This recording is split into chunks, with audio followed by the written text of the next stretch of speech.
Presented by Kamuk Ukulele Magazine, this is Ukulele Stories. Aloha, Brian! Hey, aloha, Cameron. How are you doing, man? I am doing really, really well, and welcome to Ukulele Stories. We were just saying, sort of off air, that I've known you for so many years, but I've never really talked to you in depth about your ukulele story, even though, you're a very prominent player in the world. So, Hey, thank you. I appreciate that. well, great to have you here. Let's start right at the beginning. How did you get into the ukulele? Was it at school? Well, growing up in Hawaii, the ukulele was always a part of my life. And for a lot of families growing up, everyone had an ukulele. So I guess my first teachers were, my mom would play a little and she'd sing, and my dad would play a little. And, watching all my uncles and aunts play at parties or at the kitchen table. And then I think maybe it was in the fourth grade, they had an ukulele class where they taught you just basic chords and would sing. And then I just gravitated to that, and all the school kids kind of hang out and see who plays ukulele, and you gravitate to the better players because you want to learn. And that basically that's how it started. Yeah, brilliant. What made you sort of go on with it when, presumably a lot of people didn't? Oh, I just love to play it. The sound that it made. I could play songs on it, pop songs, and all the fun songs of that time. I guess all the Hawaii Five O's and stuff. We just share. It was we'd meet after school or during lunch, and all the kids would just play. And then I found that I was getting proficient at it, so we'd play with all the better players and so on, and that's how we learned. There was no YouTube. We had to listen and figure out songs on our own. And I think I benefit, and a lot of people benefited from that because there was no sheet music. There were no, again, YouTubes or stuff. We had to listen to albums and 8 tracks, and listen to the radio and try and figure out songs. So for a lot of us in Hawaii growing up, we developed an ear for playing. Do you think that's been a little bit lost now with, so many resources available now? Yes. Because you ask people, like, play me a song, and it's like, okay, let me get my book, or open to page 37, or you need all of that. Mm. Whatever is going to help you facilitate to play the ukulele, I'm all for it. But you need to be able to figure stuff out on your own, I think, because then it becomes yours. While growing up and playing in Hawaii, we all emulated, we all copied, right? Someone that maybe inspired us, or the music inspired us. But that helps you build musical vocabulary, even though you're copying it note for note or whatever. But then eventually, you want to make it your own. So you have choices to make. And playing by ear, reading music, however that helps you make those choices, then, you need all of that in your toolbox, I guess. Absolutely, yeah. So, sort of finishing high school then, did you always want to be a musician? No, uh, it was just fun. We had a group in high school, and once we found out that we could get paid, like playing at parties for food, that's what started it. I worked for the U.S. Postal Service for 30 years, and in the meantime, I was still playing ukulele, and I was still playing, I guess, professionally out of high school, playing with groups, mostly Hawaiian music. It wasn't like trying to be the next Jake or the next Otasan, or there's a huge culture of ukulele players in Hawaii that play in groups, are part accompanists, that sing, and not just solo acts, so to speak. You know. Yeah. So when I found out that I could just keep playing with people, and people kept asking me to play, I kept that part of, while I was working at the post office. I kept that. So when I did retire from the post office, now I still have all of those opportunities that come my way, and I'm probably like the busiest ukulele player out there now. Definitely. I always think it's interesting that you class yourself as an accompanist, whereas you're clearly good enough to be a solo sort of player. Did it never really appeal to you to be the star of the show? Oh no, I mean I still do that. I gotta wear different hats, right? Like when I go out, I'm Bryan Tolentino, the soloist. But I always love playing music with other, whether it be ukulele players or other artists, because then you create music in real time, live, with unrehearsed, Mm. and we're just playing music. And those are the situations that I guess I thrive on. People can just call me up, and someone used this term. With Brian, you just got to add water, and then you know, because being an accompanist, you have it's different than being a soloist. People think, oh, he's just accompanying somebody, but you have to have supremely attentive listening. So it's not just listening or doing what you're doing. It's okay. What is the guitar doing? What is the bass player doing? Where do I fit in to enhance that trio, but all in a while accompany the vocalist? You know, so it's Very difficult. um if you don't do it, Well, to me, it is. yeah, I've just grown up playing on my own, so right, right. to me, doing that just seems really, really tricky. Sort of, keeping tempo with other people, and it's difficult. It's through experience, and it's through added vocabulary. Yeah, using the whole fingerboard. You paid for it, you might as well use it. So I use that analogy where if you're going to play chords, usually on the piano you're playing here, but you have the whole keyboard. So that's my thought process. And guitar players, they play wherever the hell they want, and once they come up past the fifth fret, right, it's right in our wheelhouse. So I'll move because I want to hear two hands on the piano. I want to hear two hands on the ukulele instead of one, because then the sound spectrum is a lot broader, Mm. you know, with two ukuleles. Because you see a lot of ukulele groups, they're playing all C in the first position. And to me, it's like, yeah, you're all going to the piano and playing C in the first position. Utilize all the keys, and that's what I hear, and that's how I approach it when I'm playing. Now, again, there are four strings on the ukulele. A lot of major chords are only three notes. So something is doubled up. It's either octave or doubled up. I tend to want to put four notes in the chord because I want to hear the four-part harmony as opposed to the three-part harmony. So that's kind of what I do as far as being the accompanist. Mm. Seeing where the vocal note is. I don't always have to play in first position. I'll play in the second position if it sounds better to the overall presentation. And this is all like performance stuff. You know, we always play for an audience, and we are our first audience. So if it sounds good to me, then I'll play it. Yeah, Is it theoretically correct sometimes? No, doesn't matter. doesn't matter. If it sounds good and it works, because if we all followed the rules of music, we'd all sound the same, right? Yeah, well, that's sort of getting back to what you were saying before about making a song your own. Yeah, exactly. Exactly. If we're all playing the same sheet music, it's all just going to get very boring very quickly. Well, but which is fine though, because people they're happy with that. With a lot of these groups, and It's all about the context, right? it's all about the content. If you're in a ukulele group and you're all playing together and you're fairly inexperienced, that is an amazing thing to do. But if you're playing in Waikiki for 100 tourists, it's a different kettle of fish. Yeah, exactly, exactly. So it's all about intent, application, and if you're having a good time, whether you only know three chords, then awesome. Absolutely. And that's my biggest thing. I don't care how you notate it. My biggest thing when I teach workshops is, are you able to play it? Can you hear it? Because that's why you're playing. Unless you're teaching, I guess, then you need to know. And again, there's no standardized way of playing and or teaching ukulele. Like Western, you have to play classical guitar like this. You have to play with ukulele. It's totally not standardized.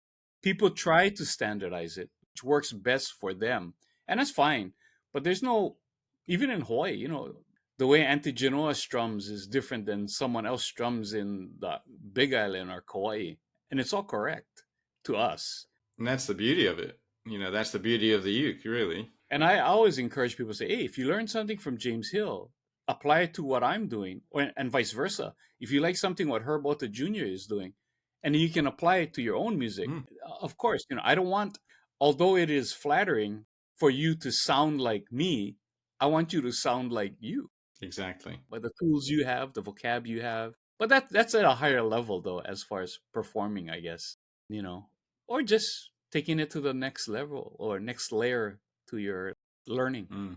Who were your musical heroes growing up? I remember listening to albums and 8 tracks. Otasan for one, because his melodies and stuff are so clean and so pure. I listened to like Peter Moon with the Sunday Manoa Peter Moon Band. Eddie Kamai was a big inspiration because it's all Hawaiian folk music, right? So that's what you get to play with a bass player and steel guitar and stuff. So the music just resonated within me.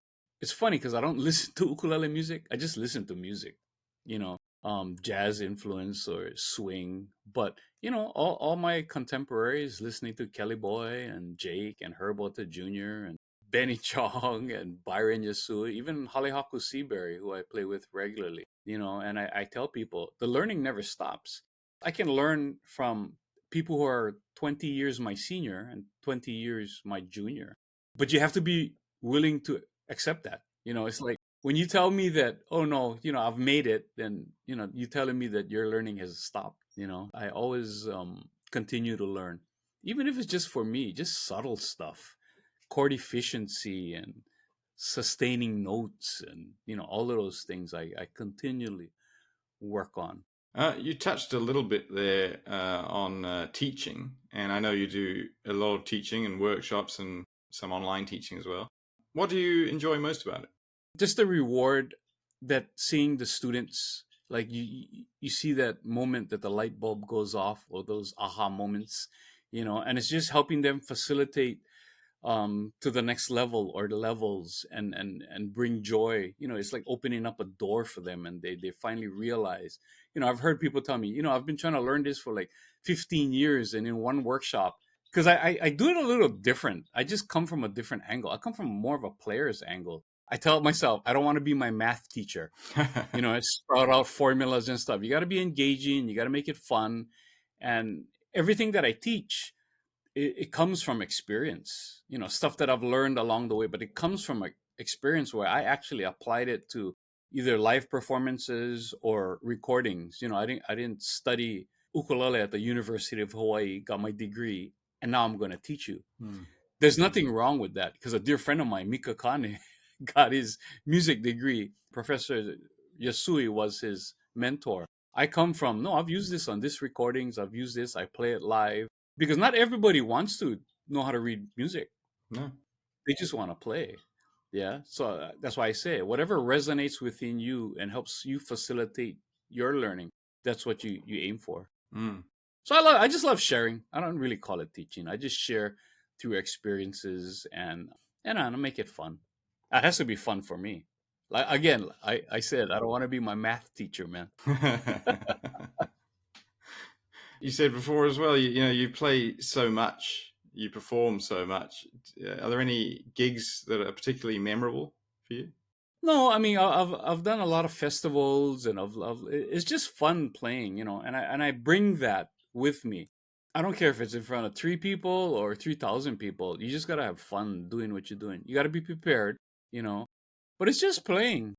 Like you've been to these gigs where you think nobody's listening, right? And you're playing, and then someone comes up to you, say, "I really enjoyed what you did. I really appreciate."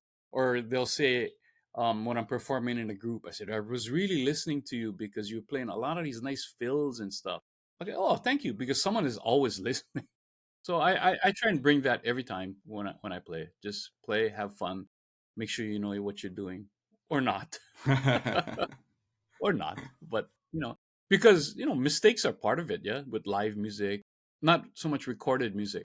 So if I make a mistake recording a video and I post it on Facebook or YouTube or whatever, it's like, hey, this is what you're gonna get. And I know this generation or generations, they're all about, they don't want to be vulnerable, right? Every take has to be perfect, and the smile and the camera and the lighting. I mean, I get that, because that's what they see. But for me, it's like, no, you got to learn through your mistakes. You have to, everyone makes mistakes. That's the biggest thing, though. Learn from your mistakes, and keep making the mistakes. Yeah, that's a great lesson. I mean, I'm guilty of that as well. Doing 300 takes of an Instagram video. It's like, well, what am I doing with my life? No, but if you watch some of mine, it's like gutter balls and all. I'll just play. It's like, okay, that's good.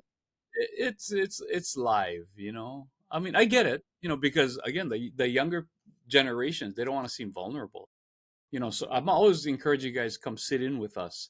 And it's not where it's open mic and we're just gonna back you up. No, you have to be able to play what we're playing if you want to be an accompanist and if you want to sit in a jam session. But there's so much to learn. Mm. What to do, what not to do, when to do it, when not to do it, and you can't get that by, just playing along to videos or learning that way. Hmm. You gotta be thrown in the fire, man, or the ocean, Or the ocean. sink or swim. So yeah, not everybody can, not everybody wants to, and that's fine. No, but it is the best way to learn, or to even just figure out if you want to learn. You know, Yeah, because you have to want to do it, like you were saying before. You have to want to do it, and you have to enjoy doing it, or else why are you doing it? you gotta fool around and figure it out. Mm, mm.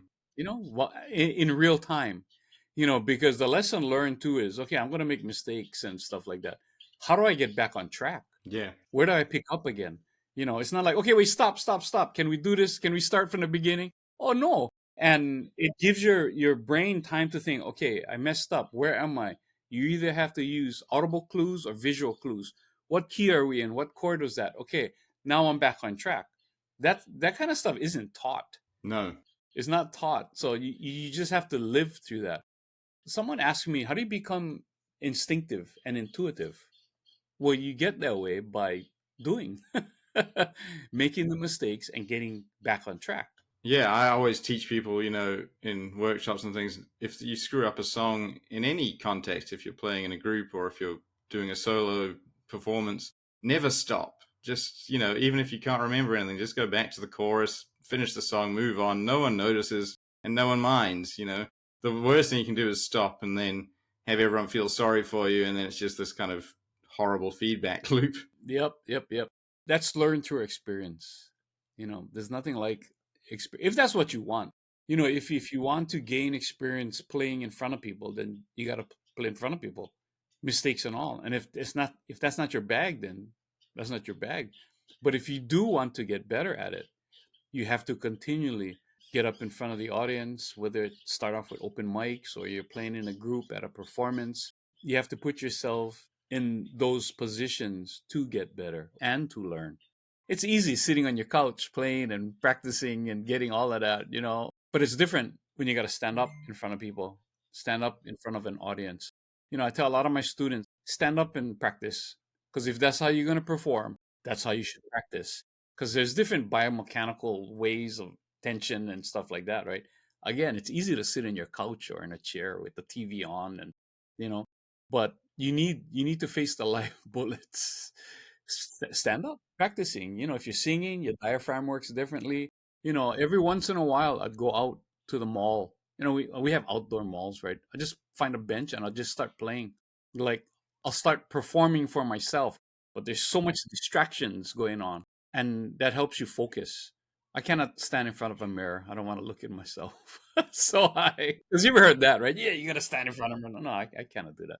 So every once in a while, like when I have stuff coming up, I'll go out and just go to the nearest mall and I'll go find a bench and I'll just play.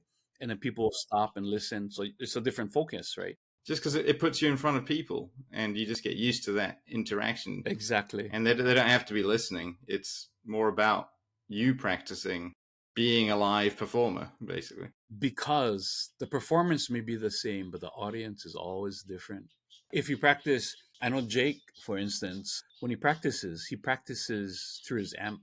He practices because he wants to get that tone that he wants when he's playing. Because all of his performances are like huge performances. So I found that interesting. Like he practices literally. He'll plug into his amp, his pedal board, whatever, and he'll practice like that. Yeah, I've done similar things, and in like the run up to a festival or something, I'll use the mic. I might not plug it in, but I'll have it there, because having something, 2 centimeters from your face is very different than not having it there. Yep. Anything to help the next generations or whoever aspires to be a performer or ukulele player, or there's no secrets. That's why, there are no secrets. What I do, what you do is totally different. I can learn from you. You can learn from me. We learn from watching other performers. And yeah, you just gotta have fun with it, man. Yeah. Well, you got your Facebook page as well, Ukulele Friends Hawaii, and that is great as well because it is just about sharing, isn't it? Yeah, and it's sharing about the uniqueness of Hawaii, because it's different, right? The ukulele is our first culture. So, we look at it differently, we play it differently, we've learned differently. The great thing about it is We can all speak different musical languages, but we can all arrive at the same destination, man. You can have guys who read music, don't read music, sing, don't sing, strum, pick, but we can all make music together, and that's the awesome thing. I love seeing when I travel to these festivals, and there's built-in love in the community. You don't see too many ukulele players with angst. And it's just a fun community. It's just a fun community. You can find ukulele communities all over the world, sing-alongs or kanikapilas or whatever. Yeah, which is incredible. And, I like to call this the sort of third wave of ukulele popularity, brought on mainly by the internet in the 90s. And obviously, you've been in Hawaii that entire time. Did you see a real marked difference in the kind of late 90s when things started picking up and people started playing uke around the world? I think around the world, yes, most definitely. But because it's always been here, we've always had people who played, and the next generation of players and stuff. So I always kept an eye on who's who and what they're doing and stuff. But when you go to England or Cairns or Japan, and you see these communities just huge love for the ukulele, and it's very heartwarming. Mm. Does that make you proud as well a little bit? Well, not so much a pride, but it's just heartwarming. You know, it's not the universal language; it's the language of the universe. Mm. Music is, yeah. So anything we can do that enhances our lives, and music does that. Whether you're singing, you're not singing, you're playing ukulele, even if you're playing for your grandkids. You start off playing for your children. When you learn, you're playing for your parents. Then you play for your grandkids. So when I was teaching in the high schools, I said, you know what, music will always follow you the rest of your life. It's not like sports or athletics. You peak and that's it. Then you end up playing pickleball or something. But music will always be with you, and keep that with you. Keep that always in here, man. Keep that always in your heart. You've been involved in a lot of recordings as well, and won a couple of Hoku awards. Is it two or more than two? I'm not sure. Well, I have. Wait, I don't know. I don't keep track. I have two with Herb Otta Jr. Yeah, for Ukulele Friends. But I'm on like 70 something CDs. I'm on a couple Grammy projects, and I'm happy for my friends. Even though I may have played a big part or a little part, it's as an accompanist, especially recording, you got to chuck your ego at the door, and whatever you do to make that project work and enhance that the artist's performance or the recording, then it takes a different temperament to say, oh no, I'm not Raya Helm and Bryan Tolentino or Hokozuru Meister. No, it's no. I'm there to support however I can. Is there more lead? Do I need to play more rhythm? More involved kind of stuff? Some people, they hate the studio, but I thrive in the studio because it's that creative process. There's a certain pressure that, like, wait, we're gonna hear this forever. But it's like, you know what, Brian? You just be confident in yourself and you record. I think most of the stuff that I've recorded wasn't written out. Producer Dave Tusarone, who's produced a lot of award-winning CDs. He did Kalani Pe'a's 3 Grammy award-winning CDs. He just calls me, said, I got a session for you, and he'll just say, just Brianize it and do your fairy dusting. He was the guy who coined the phrase fairy dusting. Really? I was going to ask you about that. Yeah, yeah. So I get that term fairy dusting from Dave. He said, "Well, just fairy dust it." I said, okay. And in my mind, I know exactly what to do. It's just stuff here and there. Just filling space or leaving space. That's the thing I hear about a lot of these young ukulele players. They try and fill up too much space. They don't know when not to play. You got to learn when not to play. And this is just my manao or my take on it. Everyone's competing against each other, right? The newest bells and whistles, the newest this and that. And I get it, but I played music to play music because it brought me joy, not to compete with anyone. We were all probably like that, because you want to get better, right? But there comes a point where, no, I love what I do. I can make a living accompanying people or accompanying, but I can also, do solo gigs or dual gigs that I organize. If you want to be successful, you got to diversify and do kind of all of that. That would be my suggestion to a lot of these young ukulele players. Because after Jake, there's going to be someone else and someone else and someone else. Do you have any tips then for someone who might be going into the studio for the first time? Relax. Oh, practice to a metronome. Practice to a metronome. Maybe practice through your amp. Breathe, because as you know, Cameron, it's totally different. It's a different beast, but your listening goes up 100-fold. You hear breathing, you hear nail clacking, you hear all of that. So if you've never been into the studio, I guess you can never be prepared for that first time. I remember jokingly, my first studio session, I told the engineer, "Can you move the click?" I did that too. They're like, can you move the click? Like, what do you mean I'm off? But then you just gotta lock into it, and let it flow. But this is coming from experience, right? Let it flow, and not always be on it. I use this a lot. It's great to be on it, but you gotta be in it. You gotta be in it, man. The goal when we play ukulele is to play chords accurately in time, but I want the music to sound like this, but still have that feel.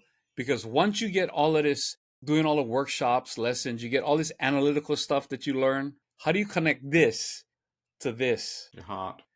Yeah. Yeah. You just use what you use, and you hear this, you got to feel it. But you don't know what that means if you've never been in the studio. Yeah. Yeah. So just relax. Again, have fun with it. Be as prepared as you can, because you won't be. Some people, they're just great live performers. Some people are great studio performers. It's not always one and the same. You got to play with that. You don't want it to sound too antiseptic, I call it, That's good. right? Totally. Because it's an organic instrument. It's a happy instrument. So you don't want it to sound too antiseptic. You want it to feel organic. A lot of times when I record, if it sounds good and it feels good, but if it doesn't line up perfectly, I'm okay with that. If we all strum with the bass and it just feels better, instead of, again, that's a little bit too antiseptic for me. Yeah, so that's just my take on that. Now, what works for me, not going to work for everybody. Maybe it just works for me. I don't know. Yeah, no, well, and as I say, I really enjoyed my first time in a professional studio. But after the like 2 solid days of recording, I've never been more tired. Like it is hard work. It's not the physical. It is the physical, but it's also the mental. When you got to super locked in and you got to stay engaged the whole time. You cannot worry about, okay, what am I eating for lunch? Or, when you're doing Yeah. live gigs, you're looking at the pretty girls passing by and you hear all these clacking. Man, in the studio, you got to be extremely focused. And again, it goes back to that supremely attentive listening, because you're going to notice and hear stuff that you've never heard before that you do. Yeah. The breath, that squeak on the strings, the tapping when your nail hits. So a lot of times your hand placement in a studio has to be different than what you're doing live, Mm. because it's like, wait, I like the tone here. Would I ever play like this? No, but just for studio. There's certain chords that I've done only in the studio because I wanted that gliss. Those kinds of things in the studio, I always work on. And then it's like, well, if I can do it in a studio, then I'll do it live. Only I'll notice that I'm doing it. Yeah. You know, what, what does Byron say? Yeah, it's like air conditioning. A great accompanist is noticed when he's not there. I mean, everything is still going on. That's great. But you take that one element out sometimes, it's like, oh, something's missing. But when it's there, you don't notice it, you know. But then again, Byron can hear all the pitches in an air conditioning. Well, he's I don't want to use the word freak, but No, he is. He is, man. He yeah, is. he's incredible. Speaking of fingernails hitting the uke, I think of your manicured hands. What are your tips there? When I used to work at the post office, we had a lot of packages and stuff, and the whole office would know when I broke a nail because I'd swear, and they would know. And this is like almost 20 years ago. My wife suggested, why didn't you go to one of those nail salons? It's like, forget it. I've been going for 20 years now. For the most part, I prefer not to have them. When I'm playing solo stuff, but because most of the time I'm playing in a group and we're outdoors or whatever, it's amplified. I find that I get a little more bite and articulation. Acoustically, I would rather not have them. So a lot of times when I go into the studio, I'll shave them down. So sometimes I don't get that tack, tack, tack or that bite. Again, different techniques for different contexts. Yeah, exactly, exactly. I've tried flat picks. I use a thumb pick. Some recordings just use flesh because I want that sound. High G, low G doesn't matter to me. People always, they stir up controversy. I just tell people, hey, whatever you choose, play it the best that you can, man. Right? Exactly. High G versus low G and all that. Fairly nonsense, isn't Yeah, it's like it? Craig G. Did I say Craig G stirs up the pot all the time? Well, he lives there now, so you can Yeah, berate him. Yeah. yeah, yeah. Do you still work in artist relations at Kamaka? Sort of. We do that mostly when we go to Nam. But if people ask, then I can put them in the correct direction as far as putting them in direct contact with the people. If they want to build an ukulele, or I'll put them in touch with Casey Kamaka or Chris Kamaka and help with that. I'm not like a used car salesman. I don't solicit. But if you ask me, then I'll always be willing to help in any way I can for that company. Yeah. Well, what does that company mean to you, and like, why do you enjoy playing their instruments? Um, we had a kamaka, and for me, it was a perfect extension of what I want to portray as far as musically. All the ukulele makers here in Hawaii. Well, I mean, a lot of them have offered to build me ukulele, but and I always tell them respectfully, I already have the one that I want. So if you did build one, I'd appreciate it, but it'll probably just collect dust or. And I've known Chris for years. We started playing music from right when I was right out of high school. In fact, he was in my bridal party. Wow. It's just that their family, they're going to do the right thing. Chris Kamaka and his brother Casey. In age, I'm right in between them somewhere. So we've always known each other. When our kids were a lot younger, we'd do family vacations and stuff. But it's just a dear friend. To me, growing up, that's what a ukulele sounded like. Mm. So I gravitate to that. Growing up in Hawaii, we only had koa wood, right? Or mahogany, the Martin ukuleles. But I hear there are a lot of great ukulele makers outside of Hawaii because then they're using their indigenous woods and stuff. So it's different sound qualities. Mm. People think I have a lot of ukuleles. I don't. Every ukulele has a specific sound that I want. Mm. I have a spruce top, I have an all koa, I have an African blackwood. I don't have like 10 koa ukuleles. I don't need it. I have a Martin baritone. I have a Kavika Herd baritone. I have a Beltona. Well, I say I don't have a lot, but my wife thinks otherwise. That's not a lot compared to idiots like me. Yeah, I don't collect. It's more function. It has to be function. I don't care what it looks like. Don't get me started on strings because every ukulele has a certain set of strings that's going to make that ukulele sound the best. If you have time and resources, then you just got to try. Basically, there are only three types of strings. Nylons, fluorocarbons, or Nile guts. Different gauges. I experiment with different gauges. Tensions. Higher tensions are just thicker gauges, basically. The most used ukuleles that I use has different sets of strings. So you don't prefer sort of fluorocarbon to a nylon? Generally, it just depends on the instrument. It depends on the sound. Like on my spruce top, I have Koa Kamaka, Severus classical guitar strings, thinner diameter, but with the pickup, I get more articulation and sustain. I have a Eller Bags hex pickup, so each string has a pickup, and I don't get that percussiveness that you get with pickups sometimes. Yeah, on the ukulele that I use for the Aulani, I have Herb Ota's set, which is I think a thicker gauge fluorocarbons. On my African blackwood, I have Savarez higher tension. Just because of sound, and in fact, all three have different pickups. Yeah. I tried putting the Savarez on. It's like, oh, this doesn't sound good. It's too bright. It's too just because of the pickup now. So if you're playing, I don't have blanket recommendations for strings. You got to pair the strings with the pickup with the acoustic sound of the ukulele. And it's just again, it's super subjective. The way I like to hear it, it might not be the way you like to hear it. What was the original question? I forget. Oh, who cares? It's fine. Um, what about a tip for someone who might be listening to this who's not bought a ukulele but they really want to? What would you recommend? You have to have hands-on experience with it. It's like buying shoes, man. It has to fit. So I see a lot of people, they just buy stuff online, right? On recommendations and stuff like that. You gotta hold it because it'll speak to you. You may have two, say, kala ukuleles. They're both different because it's so organic. The woods are different. One of them is gonna speak to you, and that's the one you go with. So just try.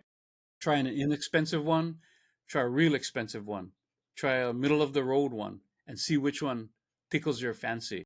Because some people buy it for all the bling and all the they can accessorize and stuff. That's the cool thing about ukulele community. You see everyone with different tuners and different straps and different cases, and so it's fun. That part is fun, but bottom line is it has to sound good. It has to feel good and it has to intonate well because I play past the fifth fret and all the way up to the 12th fret, sometimes the 15th. When I tune my ukulele, I tune it to the fifth fret and the seventh fret Mm. because that's where I'm usually playing. A lot of times people will tune it, open string, right? And then they'll tune the chime. What about everything in between? It's true. It doesn't always intonate. So a lot of times when I pick up an ukulele, I'll play, and this is just me. I'll just pick the fifth fret. If I have a tuner, then you can tell. But then I'll listen to it, and I start playing chords like past the fifth fret to see if it sounds good, and if it's easy to play. The setup is easy because as it gets higher up the fretboard, sometimes the tension is higher or the action is higher, so it's harder to play, right? Well, let's get to the most important part of this interview, and that is Oh. food.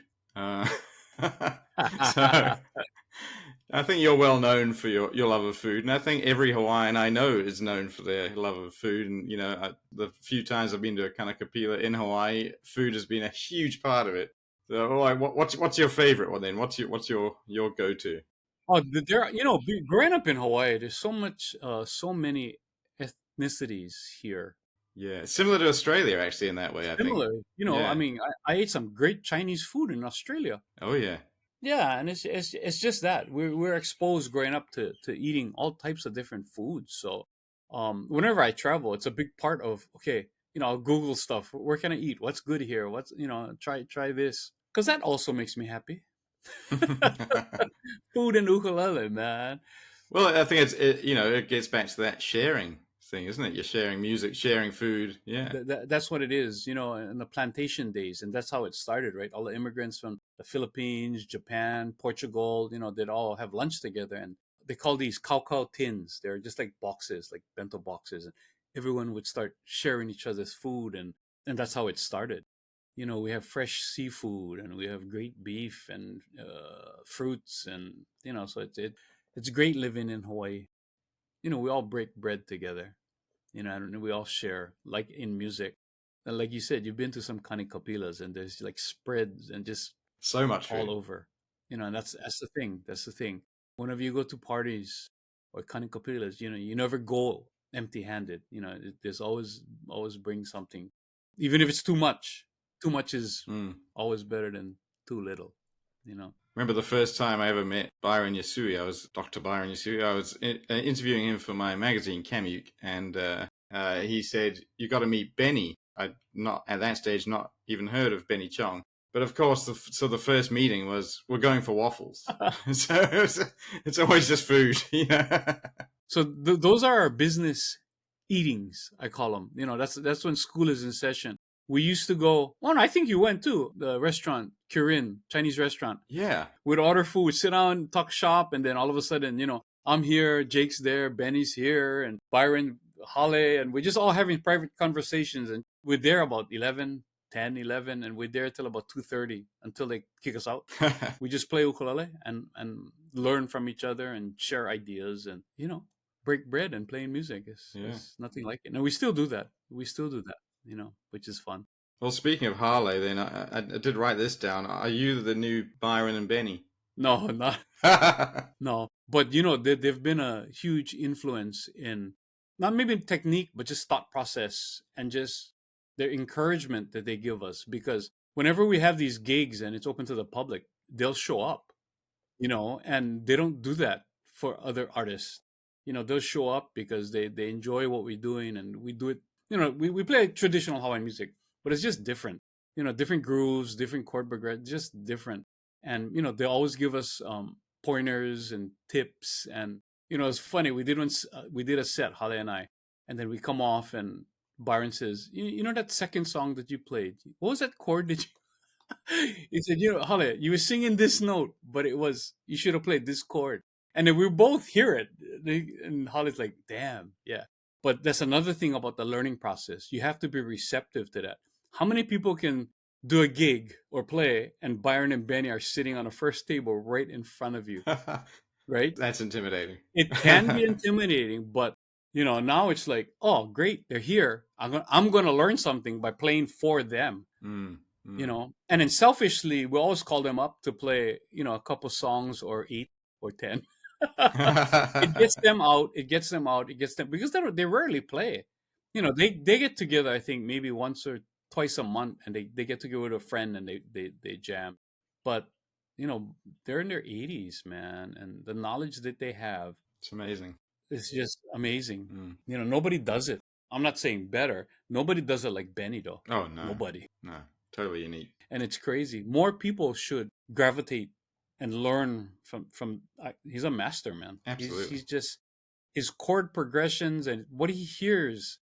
All he's playing passing notes upon his passing chords, which is ridiculous, man. So I mean, I try and not necessarily emulate, but I try and add some of that chord efficiency to how I do it. You know, I'll never play like him, but I can use this here. So I'm always watching him.